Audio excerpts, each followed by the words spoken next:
Are you ready to take your business to the next level? Every day there are countless books and articles that are published offering the key on how to make your business a success. It's easy to feel overwhelmed trying to keep up and run your business. That's why Deb Creer created the Business Power Hour. Keep up on the latest trends, best practices, and techniques for how to make your business a success. Let the Business Power Hour do the heavy work for you. Good morning. Good morning. I am Deb Creer, and I am passionate about giving professionals the tools that they need to make themselves and their businesses as successful as possible. And I have a feeling that today is going to be kind of a freewheeling rock and roll, have a great time conversation. So please join me in welcoming Rick Jordan to our program today. Welcome, Rick. How are you? What's shaking? I'm here and I'm glad to be here. I'm doing very well. Cool. I love it. I love it. Well, let me tell folks just a little bit about you, and then we'll jump into this.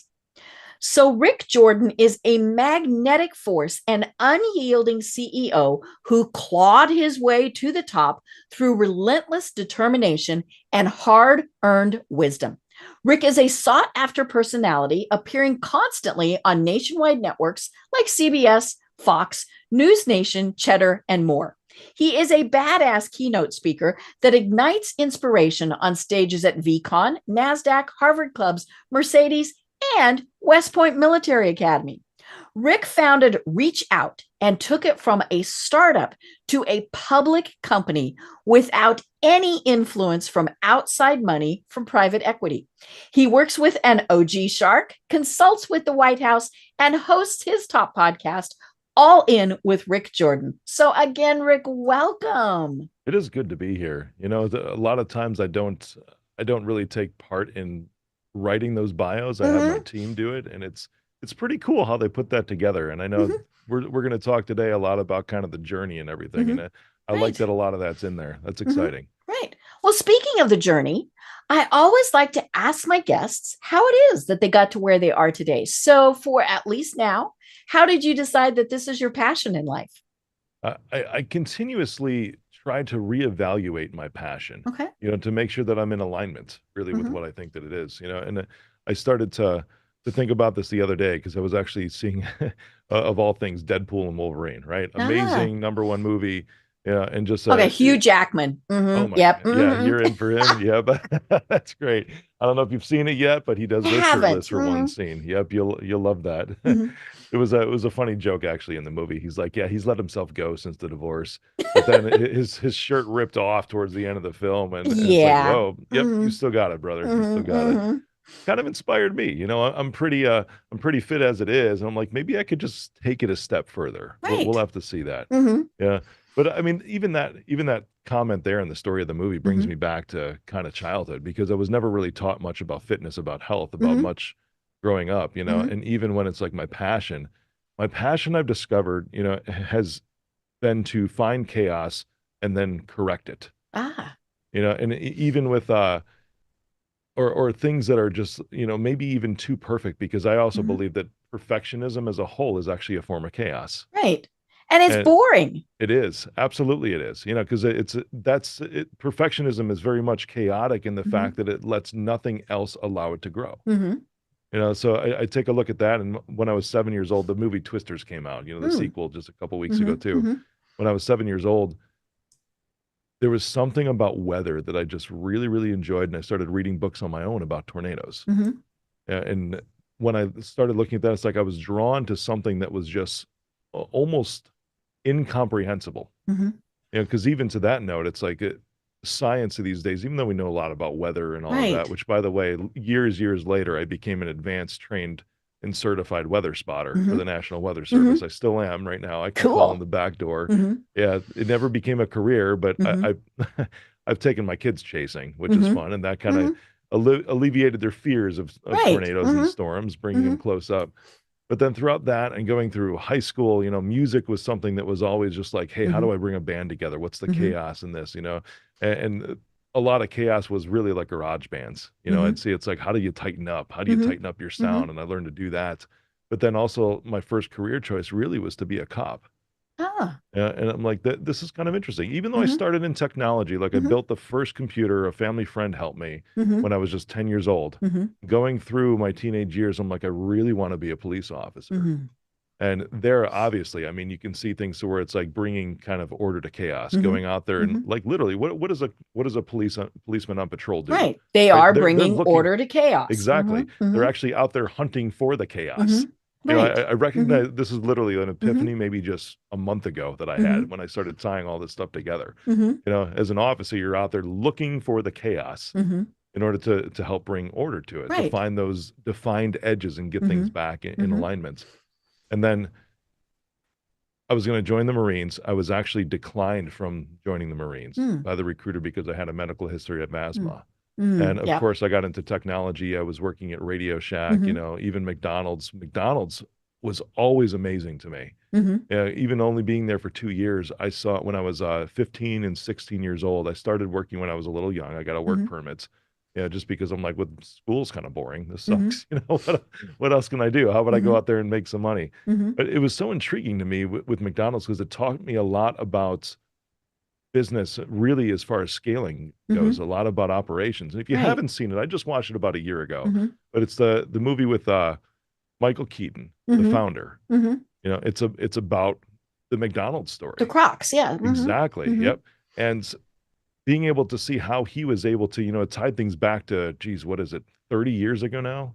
At In my least. teens, Mm-hmm. I know because Mm-hmm. I'm 44, right? Mm-hmm. Bringing it back 30 years to when I was working at Mm-hmm. McDonald's and watching that movie about the Crocs and how they made things so Mm-hmm. scalable and so Mm-hmm. operationally efficient Right.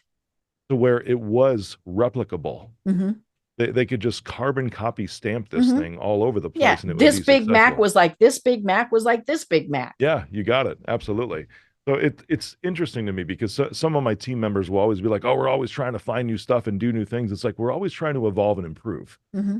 Because I don't think that even as a business right now, I mean, you've see, reach out, taking it from a startup to a public Mm-hmm. company, we're still not at the point, probably, I would even dare say far from it, Mm-hmm. where we are as efficient as we need to be continuing to scale upwards Mm-hmm. into, let's say, $1 billion valuation, Mm-hmm. in the Mm-hmm. realms of something like McDonald's or Mm-hmm. whatever. Right. I don't even know if I want to get there. I don't think that's my thing Mm-hmm. because to me, it's like starting something, finding the chaos, putting some kind of order to it, Mm-hmm. and then that's it. Then I get Right. bored You with go it. on to the next thing. Yeah, Mm-hmm. exactly. Yeah, it gets too boring when it Mm-hmm. becomes repetitive like that Right. because maintenance and day to day and just Mm-hmm. operations and keeping things Mm-hmm. maintained is not my gig. Mm-hmm. My gig is getting everything into the box and putting the puzzle pieces in the right Mm-hmm. spots. And then it's like, cool, I'm good. Mm-hmm. Right. Time to move on to the next thing. Mm-hmm. Mm-hmm. And then when I look back, that was the same thing with sports that I was in. I played baseball for 9 years, Mm-hmm. was really good at it. Mm-hmm. But it got to the point where it was so repetitive and it's like, you know what, I'm done with this. And same with soccer. It was 4 years and it's like, I've Mm-hmm. learned all I've wanted to know Mm-hmm. about something like this.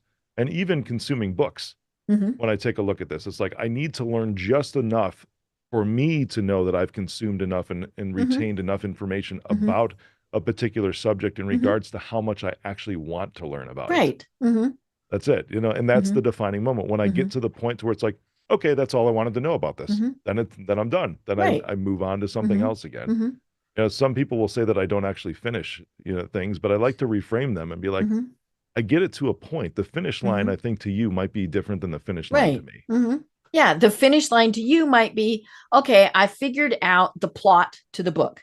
Yeah, Somebody else is, I have to read the last page. right on. You got it. That's exactly it. Yeah, there's movies. I love movies, but there are some movies that I've walked down. I'm like, all right, I know what's going to happen. Yeah. Figure That's this it. out. No point in Yep, right on. watching. There's Mm-hmm. no more entertainment Mm-hmm. value. Right. The movies that depended so heavily on the plot that they forgot the entertainment. So Mm-hmm. it's like, all right, Right. I figured out the plot. I'm Mm-hmm. done with this now. Mm-hmm. But if there's some good humor like Deadpool and Wolverine, it's not very Mm-hmm. plot heavy. Mm-hmm. It's just Yeah. It's just 100% entertaining. dopey. Yeah, exactly. Yeah. And that's Mm-hmm. why it's good. That's why Mm-hmm. it's very good to me. So it's Mm-hmm. like the finish line for me for that is like I want to see the whole thing. I want to laugh Mm-hmm. as much as I possibly can. Right. Right. And that's the finish line. Mm-hmm.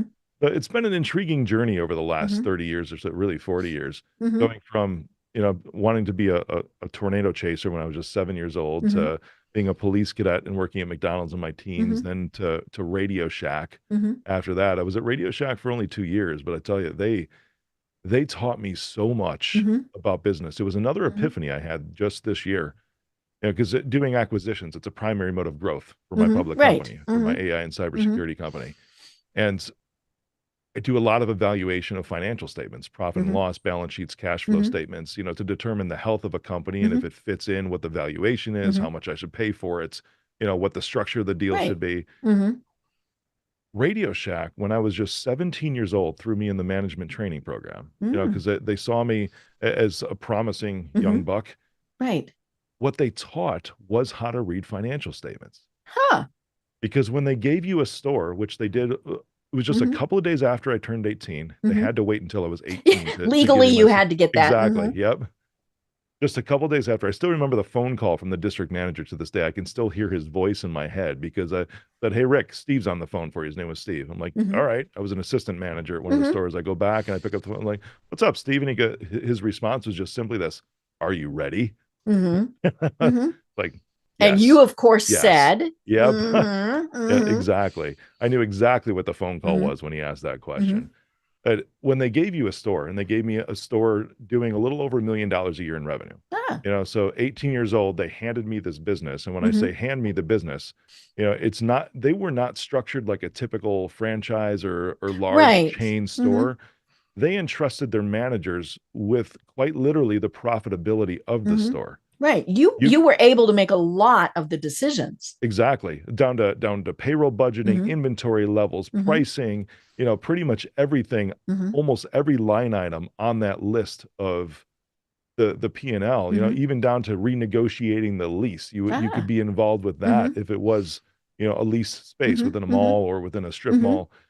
Mine was actually an owned building, so there was no renegotiating that. Yeah, it was a standalone, which was very interesting. Not many of those Radio Shacks existed where there was just a standalone Radio Shack. But yeah, every single thing. I mean, how much you would order, you know, your hours that you would be open, you know. I mean, it was just incredible. And so much, it was probably 90% of that P&L and balance sheet you actually were able to control yourself. And you were bonused only and strictly on the profitability of that store. There was no other metric. It was just net operating income was what you were bonused on. You know, so they handed you the keys and quite literally the reins to this $1 million business, but taught you everything you need to know about business financials when you were 17. And I think so many missed out on that too, because they were just running the store and just didn't quite understand. But I remember asking for help from another store manager before I was promoted. I'm like, this really seems like the ticket. You know, they walk through this a little bit, but then of course they taught you about inventory and ordering and all this other stuff. And even though they taught you on the balance sheet and the P&L, the financial statements, they didn't spend as much time on that as I liked to in the training class. So I actually went out and sought help. I was like, give me the ways to read this. How does this tie back? You know, if I'm taking a look at, I don't know, a specific line item like electricity, for example, I'm like, not too controllable, but in some ways maybe. You know, so I'm looking even at utility bills or communication services. You know, what's a way to affect these numbers? You know, and they would walk through that stuff with me. But then another thing that I learned quite simply was, Rick, the biggest thing that can actually solve pretty much any problem in business is simply more revenue, more sales. Money. Exactly. Yep. You have more top line, which means you have more breathing room beneath that to affect your bottom line. Right. And that's still the same to this day. And that's what got Radio Shack. It is. Absolutely. Isn't that ironic? Yeah. Yeah.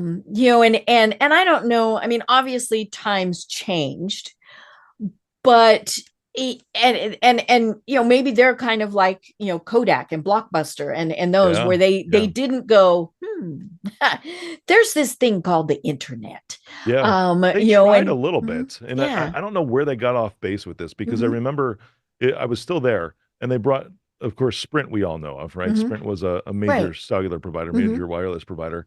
They started doing this store within a store concept. Right.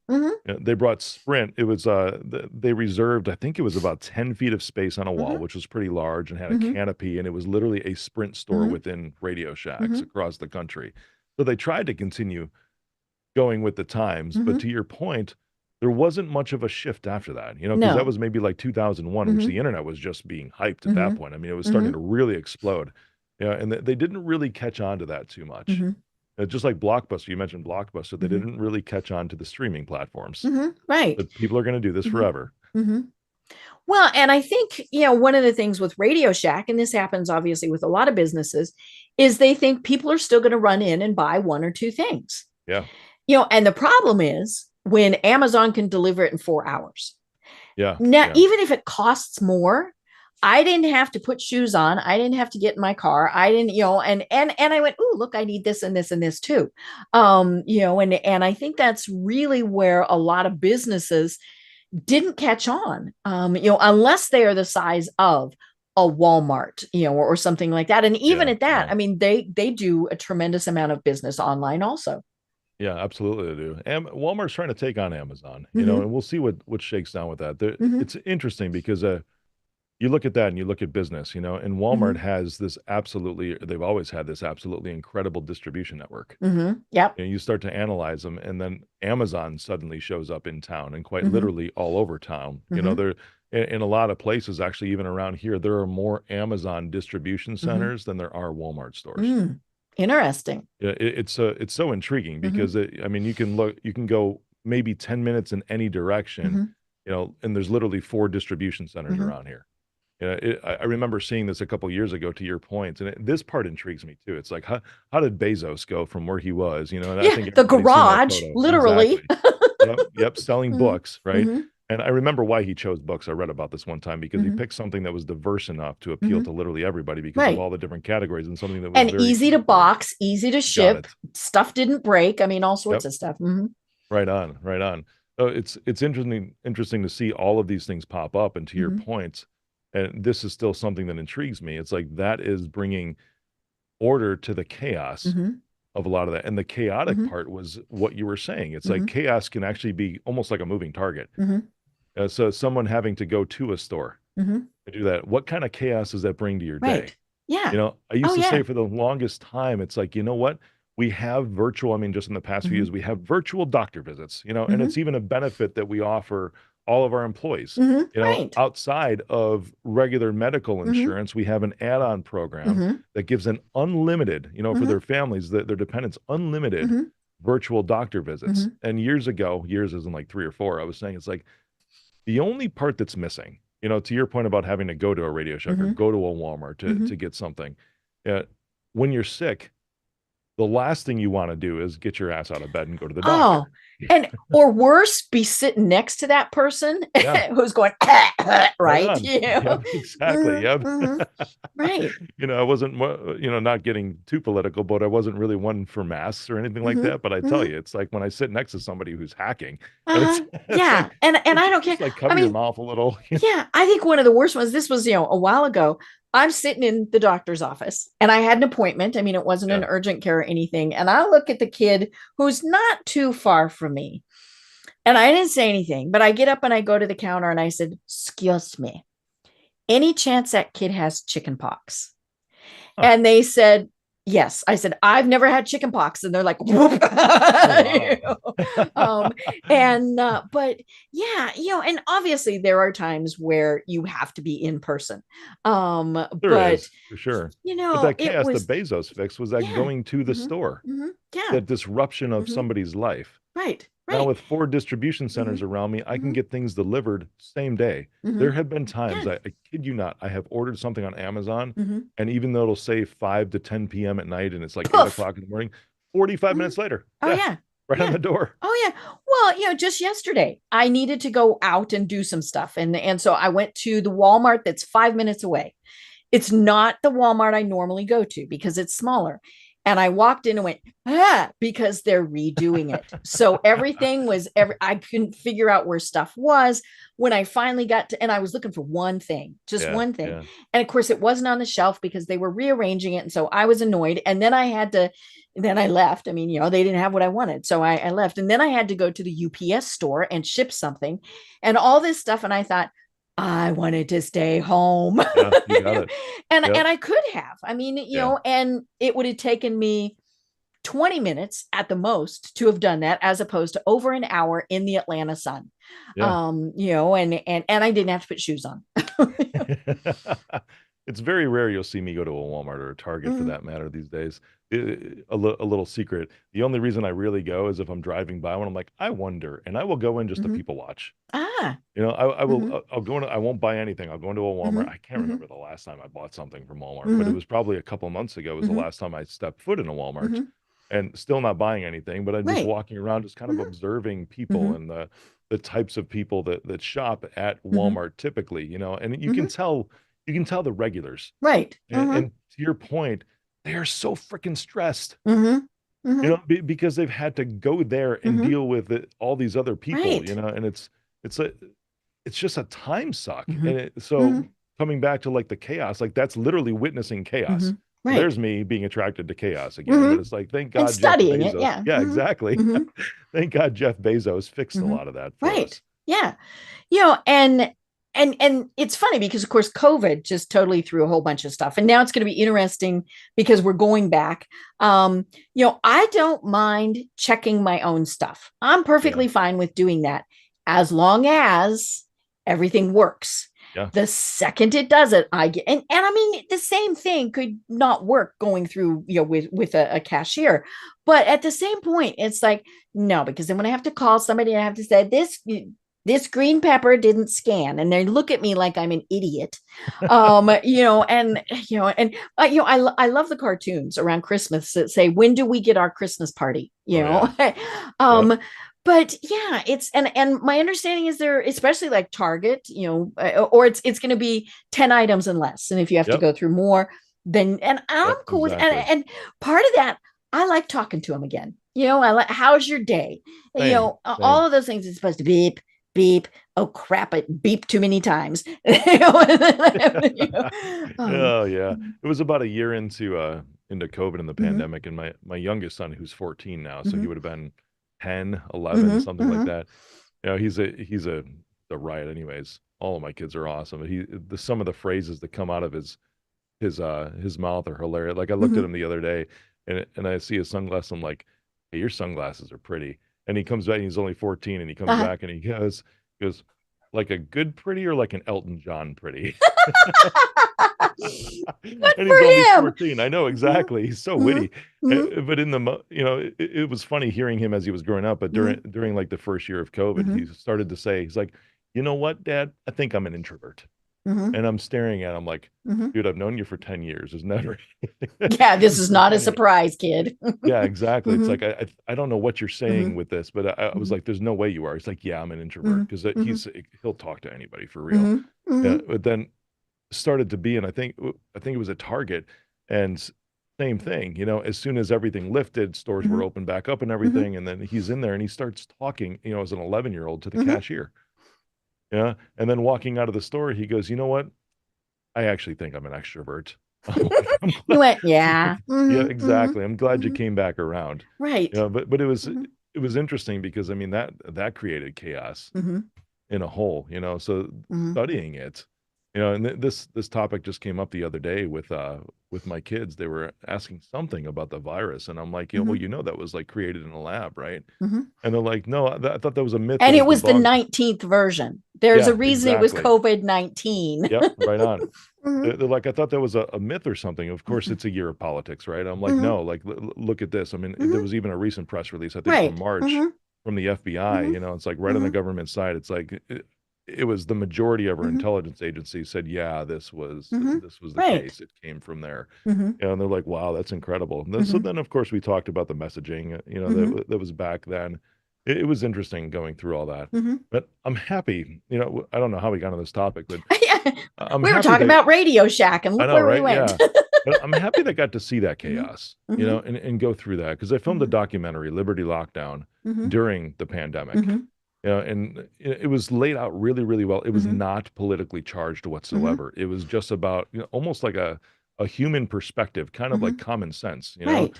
And a lot of it was like laying the facts out that happened Mhm, like a lawyer in a courtroom, mhm, you know, even looking at mhm, Cuomo mhm, in New York, it's like, why would you send, I mean, whether they've got COVID or whether they have the flu or chicken mhm, pox, like you mhm, said, why would you mhm, send elderly, sick people back to the nursing home from the hospital? mhm. while they're still Right. sick. Yeah, while they're still contagious. Exactly. Yep. You got it. And that was the stuff that we examined, and just kind of the differences and the responses from the states. And a lot of it was really focused on like government overreach and the legalities, or rather the lack of Right. the Yeah. legal. That was, I think, one of the most confusing parts about it. And yeah, not to get political, but yeah, when there were 50 different ways you could do stuff, right? And and I'm in Georgia. We, I mean, it was May, so pretty early on when they said, okay, you can go back to small group meetings and things like that. And what I really got a kick out of was the first businesses that they opened were tattoo parlors and bowling alleys. Now you couldn't go to church, but you could go, I was like, this doesn't, clearly somebody had some good lobbyists. Yeah, but for sure. and then you go to a neighboring state and it was totally different rules. Now I have health issues, and so I had to wear a mask, and I was fine with that, but I didn't care if anybody else did. I mean, I wasn't planning to get in your face and get breathed on by you. So but yeah, it was so confusing. And because it was like, okay, well, at this line, it's a different germ, right? For sure. And of course, for businesses, it was just mass chaos. Because I mean, people were at work on Friday and not on Monday. I mean, that was what was so bizarre about it. And it was very interesting, especially in the first couple months doing this podcast, and you might have seen the same thing. With people trying to figure out just what the heck they were doing. For sure. A lot of companies. The first couple weeks, nobody knew. I mean, nobody really knew. Well, and remember, they told us 2 weeks. We're going to lock down for 2 weeks. And we all went, no. Flatten the curve. And it was like, it's got, no matter what, it's got to take more than 2 weeks. And it was almost like, okay, if we're not doing it long enough, then why did we do it? But the companies that didn't have like laptops that they could send home with their employees. I talked to somebody who in like June still did not have a desk in her house because she couldn't buy one. And all of these things. But it was also seeing the innovation that companies did. I mean, one of my favorites was, and I believe it was up there in Lynchburg, and they, couldn't make whiskey. And so they made disinfectant. And I just thought that was the coolest thing to say, okay, the big thing is we're going to keep our employees working. I mean, that was their big thing, was they wanted to make sure that their employees were still being taken care of. But then it was, what can we do to be helping? And I think that's became a sanitizer plant.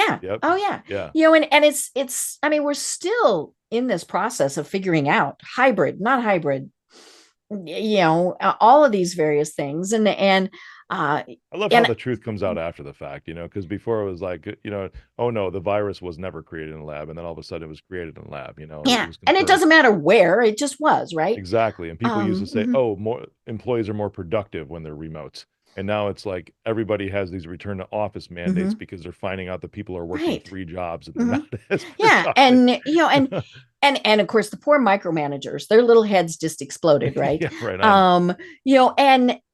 And I think a lot of companies did discover, okay, obviously depends on what they do, but we can give our employees more freedom.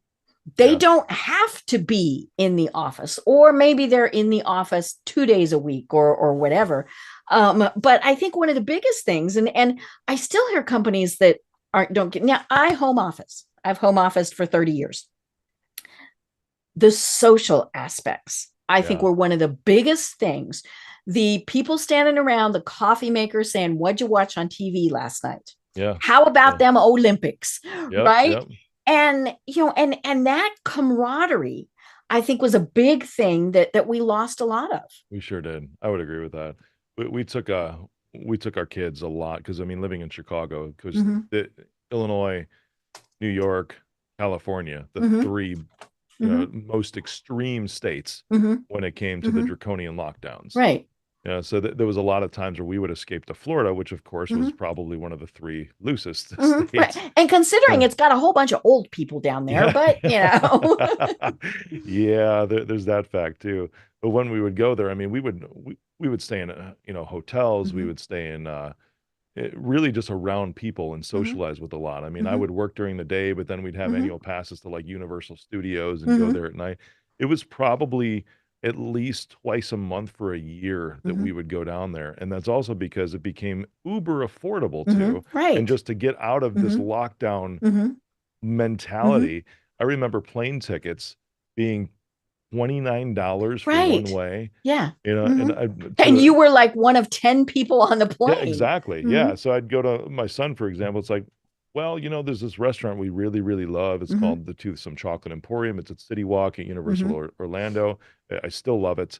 Mhm. I'm I'm now a VIP on their list there. Woo. Everybody knows that I drink Macallan. I love Scotch. Mhm. It was literally just 3 months ago that they actually brought Macallan 18 into that restaurant for Mhm. me at Universal I love Studios. it. The Mhm. manager locked it up in the office, and I was the Mhm. first one to crack open the bottle, but now they open it to everybody. They ironically, let me finish the entire first bottle. Mhm.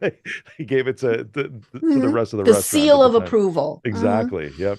But I love and that's because of the amount of time that I would Mhm. spend down there, but it would be, Right. with my oldest son, I remember it's like, Mhm. "What do you feel like doing today?" And it's a Saturday, right? And he Mhm. goes, "I don't know." I'm like, "You wanna go to dinner at the Chalk and Emporium?" He's like, Mhm. "What?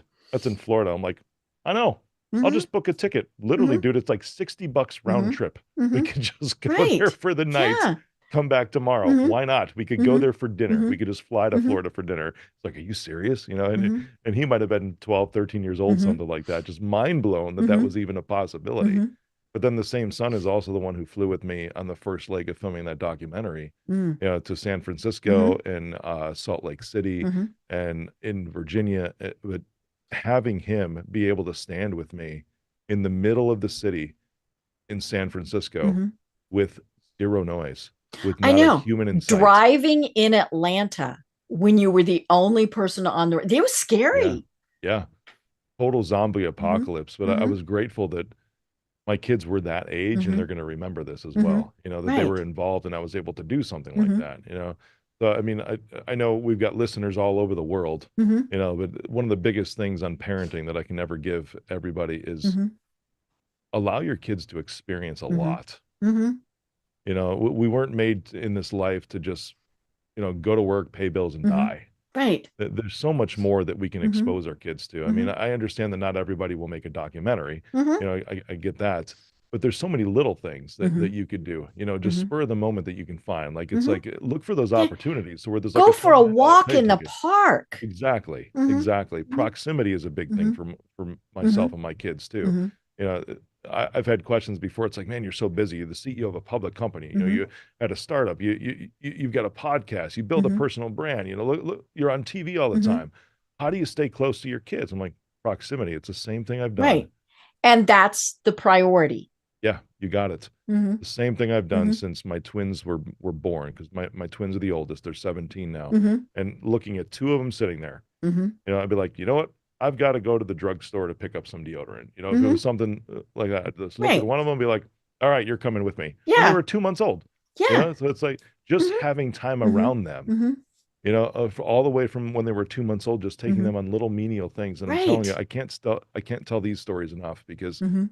still to this day, it's Mhm. still things like that. If I'm like, you know what, I need Mhm. to make a quick run, they Mhm. will ask. Who's It's like, going? Mhm. exactly. Mhm. They'll ask like, hey, can Mhm. I come with you? Mhm. Like, absolutely you can, Right. and one Yeah, of them will because they always know. knew that was, normal.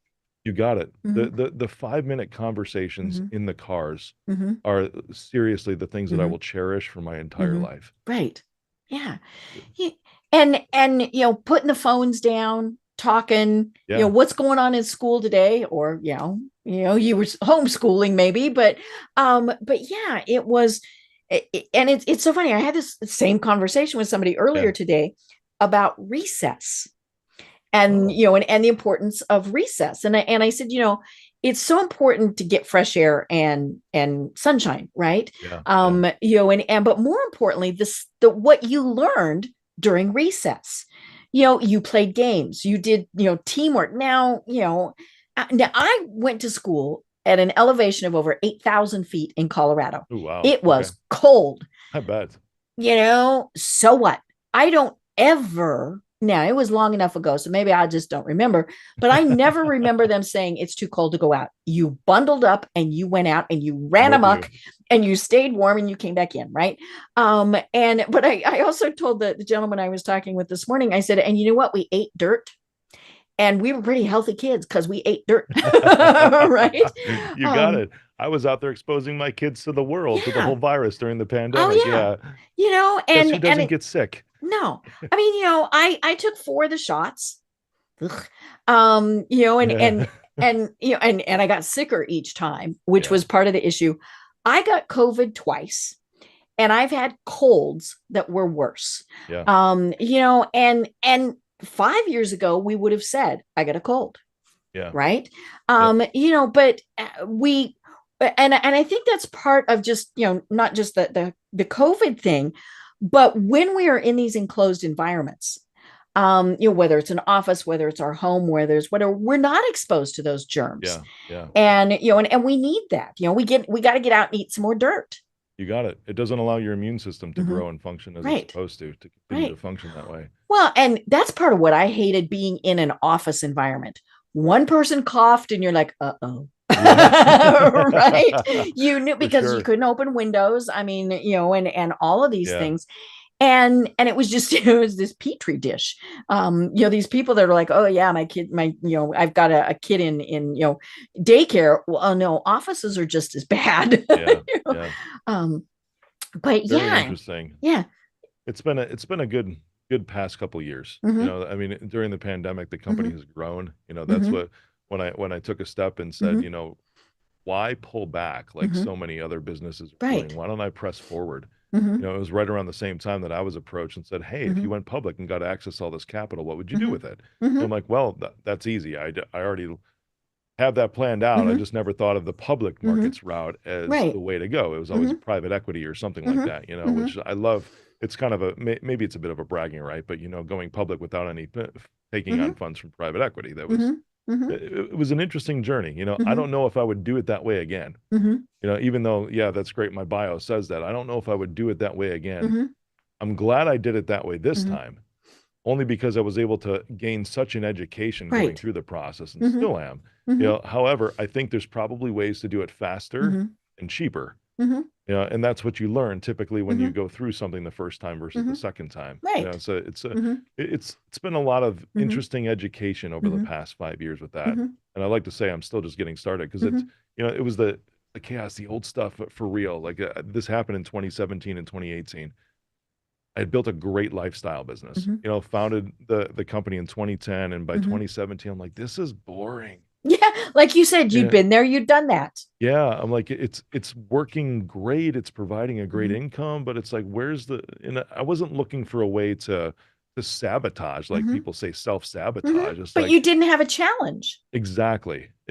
So the question at that point, 7 years into the 14-year age of the company, I'm like, what do I do? Do I sell it? Do I move on to something else? Because right now this is not doing it for me. It's great. It's not doing it for me. And I remember something still to this day when I saw Mike Rowe talk about this, the Dirty Jobs, Mike Rowe. Right.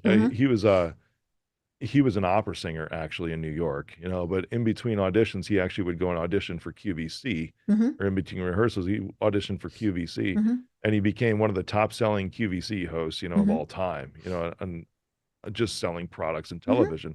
And somehow he ended up, I can't remember how he got onto Dirty Jobs, but it was something that was offered to him. He was like, I don't really know about that, whatever. But the point that he said was, I found something I was good at. Then I learned to love it. And I got rich.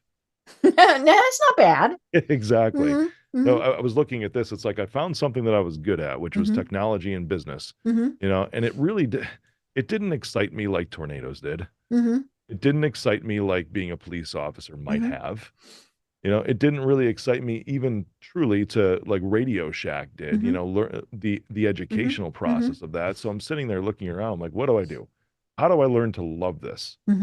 Like, well, why don't I just, completely blow up the box that I put this in? and figure out other ways for this to expand, because I recognize that I really had it kind of contained into this definition of what the world would say would be successful. Right. And it was a lot of what my uncles did. Actually, on my mom's side, she's the youngest of 7. I have 31 first cousins, because lots of marriages and remarriages and all of this, so a lot of cousins. But 5 brothers, out of 5 brothers, 4 of them were entrepreneurs. Wow. So I was exposed to a lot of this growing up, and it's like I would see very successful uncles, to the point to where they had small businesses, maybe doing a couple million a year. When I say a couple, it's like 2 or 3 million. I know a lot of people would think, oh, that's huge. I can't imagine. It's like, that's like tiny micro business. Right. That is a small business. Exactly. Yep. Most, I think the SBA defines a small business. It might not be the SBA, but something is like under 50 million in revenue. Something like that. It's a really big number. Exactly. Anyhow, to me, it's a really big number. I know. It's like there's public companies like us that aren't even doing 50 million, because we're just getting started. But of course, we're still public.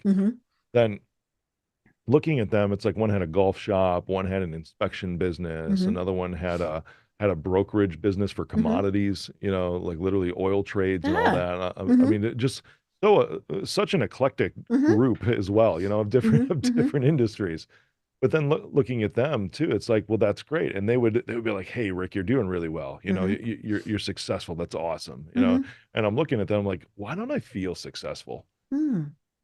Because you would call yourself successful. Like, well, yeah, we've had a good life and everything. I'm like, is that truly what defines success? Right. If you've had a quote unquote good life. You bought the house with 5 bedrooms, the 4 kids, whatever. Exactly. Checking all the boxes under that good life success checklist that you have. And I started looking at them, and that's what fulfilled them. But then I started looking at some other people. It was great. I was exposed to entrepreneurship and seeing that you really can make ways for yourself. It doesn't matter what it is. Everything depends on you. But then it's like, what's really going to fulfill me? And it's like, what I'm doing right now is not fulfilling me. So I don't define success for myself, just like defining the finish line, like we were talking about earlier. It's like my finish line might be different than your finish line. My version of success is different than someone else's, what it looks like for me. So for me, success is I need to constantly find new problems to solve. I need to constantly search out the chaos and figure out a way to bring some kind of order to it. That is success for me. And it's my purpose, which means I'm going to jump from one thing to another. Now, I've had a company for 14 years. It's like, well, that's actually some pretty good longevity for a company. Right. Oh, yeah. Another check on the box of success, right? Because most companies are gone by like the 5-year mark, over 90%.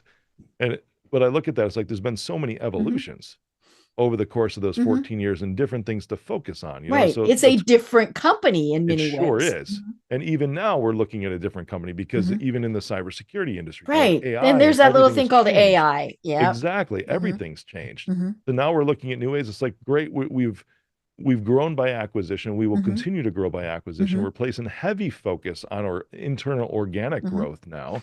At the same time, but then we're also looking at bringing different products and services to market that might not have ever existed before.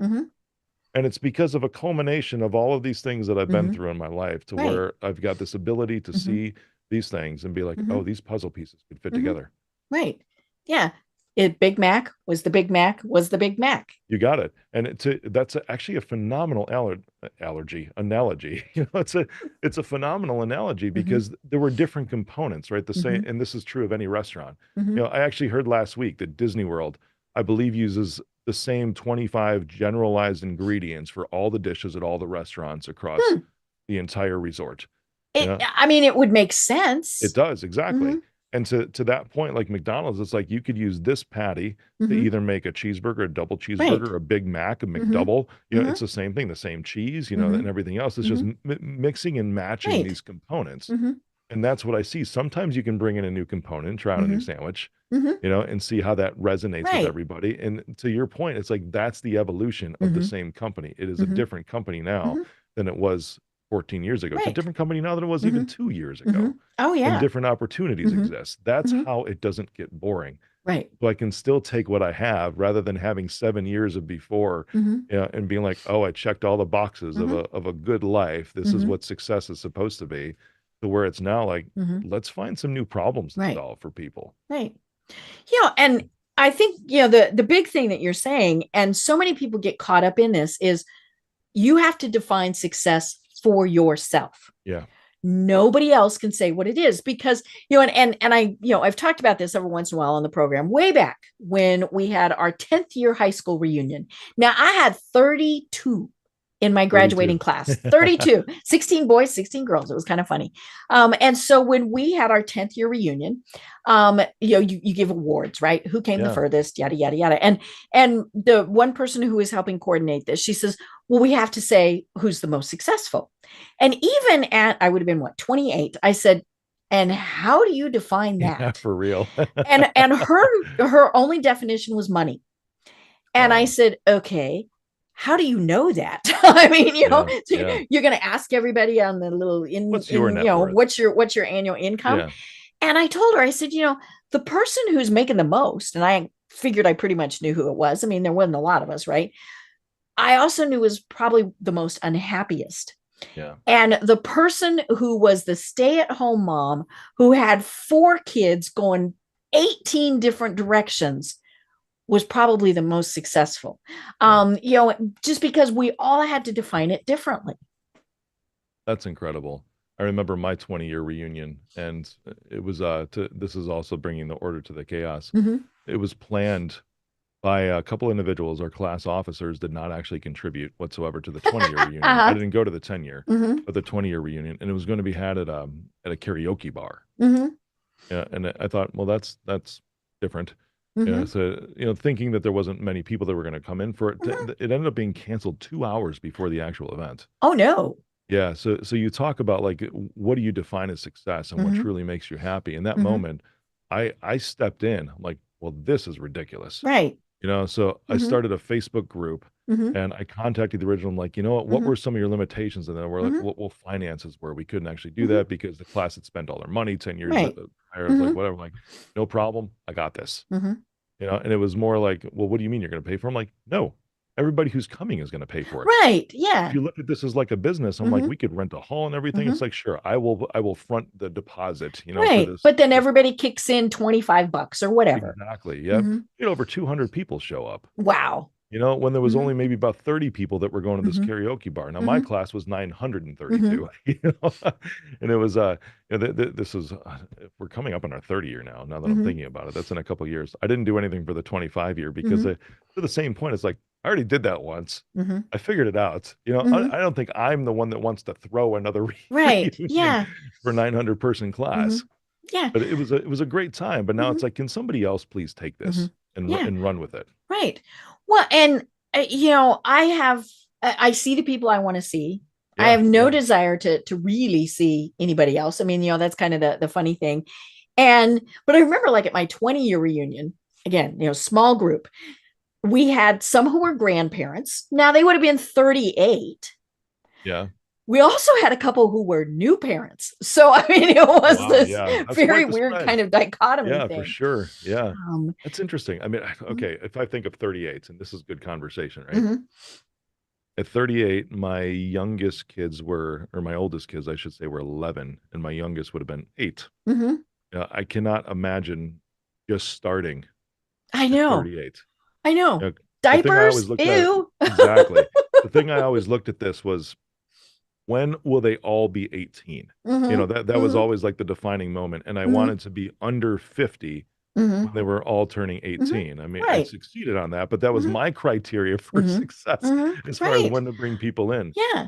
Well, because part of it was they were going to go off on their own, and you were going to still have a lot of really good life, right? For sure. Yeah. And like my father was in his 40s when I was born, and that definitely made challenges growing up. And would I change it? No, but it did. It was a challenge, but it's always so interesting. Like you said, going into Target, Walmart, and just people watching, Yeah. seeing all of the dynamics and things that go around with people, whether it's families, whether it's your class reunion, business. I went to a funeral last week, and again, people watching, who's doing what and who's where, and it was one of those where it was a very sudden death. Person was fine and then not, and so, but to hear the stories, I think was probably one of the cool things, because this was just someone I knew from a business perspective. But hearing everybody talk about them, which I think is always kind of the cool thing. We lost my mom. People's perceptions. Yeah. And the pictures. I mean, everybody brought pictures and all sorts of things. My mom passed away in March, and she and I never had the best relationship. It was just, we just didn't.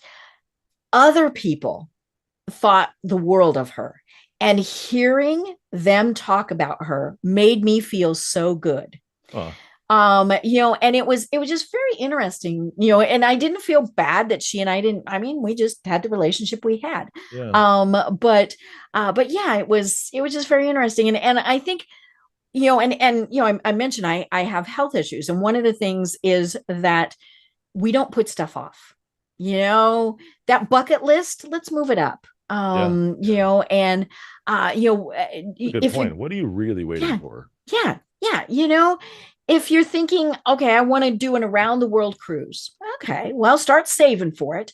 But go to the museum. What are other things that you can be doing to kind of get that knowledge and that experience now? I love that. I absolutely love that. As you start to get aged on, and I think of when you were talking about, being 40, I can only imagine what my mom, being the youngest of the 7, went through.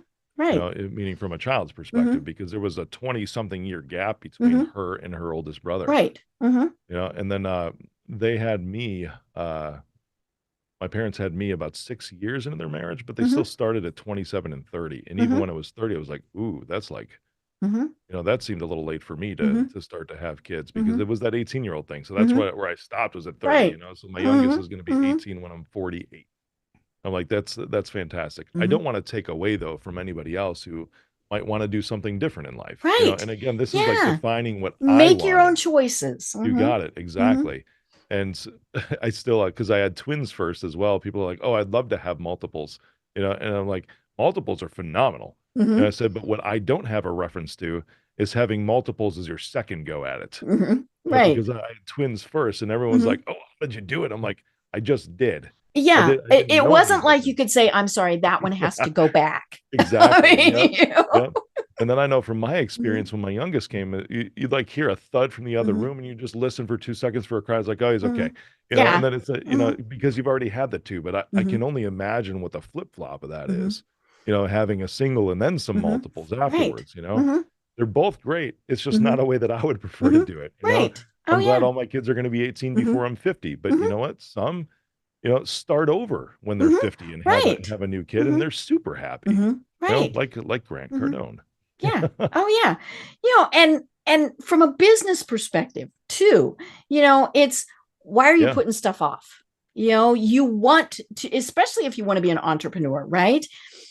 Just do it. I interviewed somebody for the program, and actually it's going to air after our interview, but it was all about start. Don't keep waiting for the perfect time, because it's never going to happen. I've heard that a lot. Yep. A lot of people would. Yeah. And I did that. I put off starting my company because I was waiting. And somebody finally said, what are you waiting for? Yeah. And I actually come couldn't up with an answer. No, and I went, oh, okay. And so it was okay, I guess, since I'm not really waiting for anything, maybe I should just do it. And I did. I mean, I started my own company. It's been, over 25 years ago. Yeah. But it was, you kept, it was that the time is going to be right. Or, even just simple things, how many times, and, I've done this, you've probably done this too. People will say, I want to start a podcast. Oh yeah. But it has to be perfect. For sure. And that it'll ain't be gonna one happen. episode and it'll be like, oh, that sucked.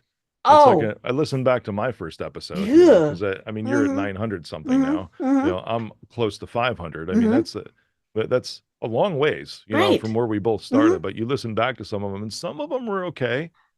The majority of them were like, Oh oh, dear. Oh no, yes. I don't listen. I would be so depressed. I would be, no, not going to do that. But yeah, I mean, why are we waiting? That's the thing is, Yeah.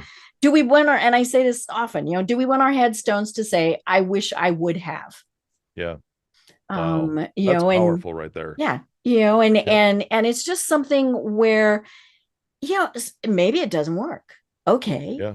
What's the worst thing that could happen? Now, go about this sensibly, folks. Don't lose your house, things like that. But, okay, well, and I think we saw this a lot during COVID, where people started their own businesses. They'd always wanted to, and then went, "Ooh, this was harder than I thought," and they've gone back to Sure. corporate America. But yeah. So, well, oh my gosh, Rick, it's like I said at the very start of this program, we just kind of went every which way. This went fast. Yeah, it's amazing. And and I tell people, you always got to watch me because I'm kind of like squirrel. I can take us in a totally different direction. But we haven't talked about what it is and what are the services that you provide. Oh, with the company, yeah. They're right now it's business to business, and it's cybersecurity and IT services. Yeah, so all the way from, if it's a small design firm, making sure that they don't go down because they have deadlines to meet, to get marketing materials out, to these steel fabricators that produce missile parts for the Department of Defense, and have controlled information from the government that they have to keep safe and have to comply with certain regulations in order to even have those government contracts. So it's a lot. I mean, just like it's like we service Buffalo Wild Wings, and I also consulted the former Trump administration, literally sitting in the White House. Right. It's a whole gamut of things. The idea though with the company, and this is the vision. This is why I took it public, was to really bring cybersecurity to all. Because there's still this large gap that exists between the enterprise space, the big corporations, Right. because they also have the big budgets to devote towards cybersecurity. Because in reality, cybersecurity protection is actually still pretty expensive. It costs a pretty penny. But what I'm trying to do is build a nationwide brand for businesses for this, because it doesn't exist right now. Unless you look at the CrowdStrike scenario that we had a couple weeks ago, right? Yeah. But that's still like a piece of software. That's it. It's not actually something to where a small business go and be like, I want to buy CrowdStrike. Like, no, even for general liability and cyber liability protection, or even for accounting firms or whatever now, that something like CrowdStrike is just one of 6 or 7 things that are mandated now to even have insurance coverages. So it's like a tool in your toolbox. For us, we put all the right tools together in order to provide the right services to customers. And even better yet, the idea is to bring that big business cybersecurity down to small business availability and price points. And the only way I can see to do that is to go big. Create a large Right. company. So scale. Exactly. Yep. So there's no longer just, oh, I know an IT guy.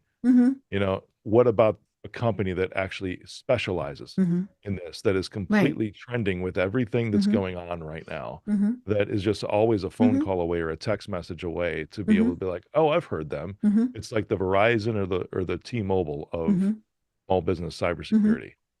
I love it. Let's reach out. Yep. Tell us quick, fast about your podcast.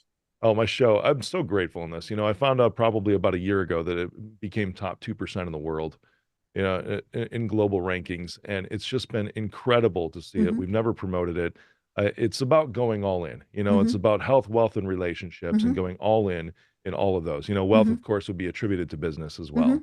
But I've been blessed with so many guests over the years. And now where that's going to go, who knows? Because, I've never taken on any sponsors whatsoever. The only one I'm still saying that I would entertain at some point would be McAllen, and now we're probably large enough to court someone like that. So we'll see what this has to bring. That would be a check the box of success for me. Yeah, that'd be a good box. Exactly. Yep. Right on. But it's available everywhere. I mean, you can just Google Rick Jordan and you'll see a lot of the links to it.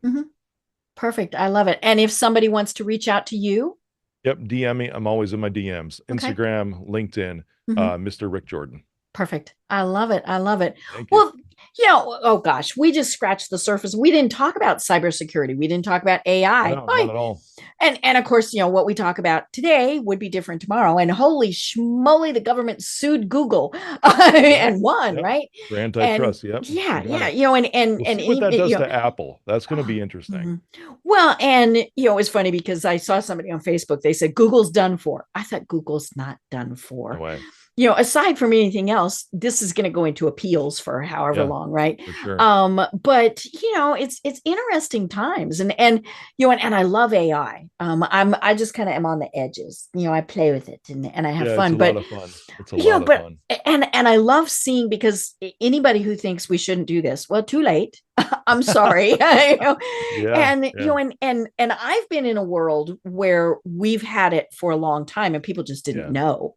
And so it's like, no. So we will definitely have to have you on again to talk about this, because I love it. Thank you. I think it's so much fun. But until we have you on again, do you have any final thoughts that you want to leave everyone with? Yeah, the biggest thing I've been learning lately is that resilience is really the name of the game when it comes to business. And the way that I've looked at this now is that everybody wants to win. You should want to win anyways. I mean, otherwise, why are you in business, right? It's like sports. Why do you keep score? And a lot of times there's a lot of heavy hits that come your way, but it's the resilience that are going to be the entrepreneurs that push through. And most often, the difference between winning and losing is simply not quitting. I love it. What a great thing to leave on. I'm Deb Creer. I've been having an absolutely wonderful discussion with Rick Jordan. Until next time, everyone have a great day. Tune in for our next program for even more trends, best practices, and techniques for how to make your business a success. The Business Power Hour, hosted by Deb Creer, is proud to be part of the C-Suite Network.